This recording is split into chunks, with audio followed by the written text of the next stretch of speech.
Right now on Up with KREM, we remain under a weather impact alert. And as we get you ready here for the weekend, I'm tracking the risk here of some elevated to critical fire danger. So this weather impact alert, it is in place for the day today as well as tomorrow, as we are going to be seeing some dry weather conditions as well as some gusty winds. And unfortunately, that could lead to the start of new fires. So what you need to be prepared for as we move forward is our focus today is going to be on this red flag warning that is primarily impacting the central part of the state. Dry conditions, our most elevated winds today are going to be in central Washington. Before, across the region, we're preparing for those winds to pick up on Saturday, and these fire weather watches that are in place for now most likely will be upgraded to red flag warnings. So I do want to talk about how dry our conditions are expected to get this afternoon, and this is a look at our future relative humidity, as those values are going to drop significantly for this afternoon into early evening for Spokane, as low as 10% and even as low as 9% south to Kennewick and the lower Columbia Basin.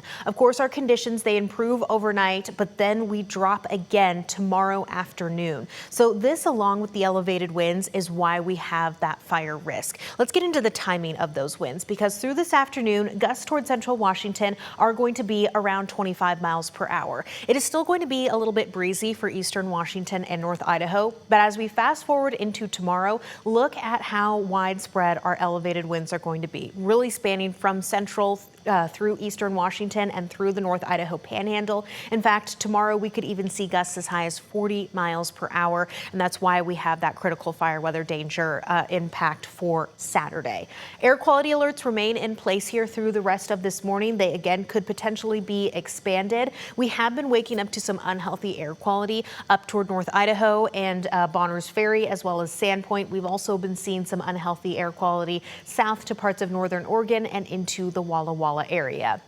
Now, this model's depiction of how the smoke is going to move over the next couple of days is just one estimate. Because of those strong winds out of the south-southwest, a lot of this smoke is expected to be pushed further up toward the north, and we could even see a bit more of a clearing trend come Saturday afternoon. But of course, we'll have to see if any new fires start and the activity that actually transpires. Highs this afternoon in the mid-90s for Spokane and Coeur d'Alene. We are looking at another round of some low triple digits toward Richland and the lower Columbia Basin. As we move forward, our temperatures gradually cool by Sunday into the mid-80s. So that is going to be a bit closer to our average for this time of year, as we are expected to hang on to a mostly dry forecast all the way here through the end of next week. A reminder, you can always stream our live local radar and get updates on the forecast for free on the KREM 2 app.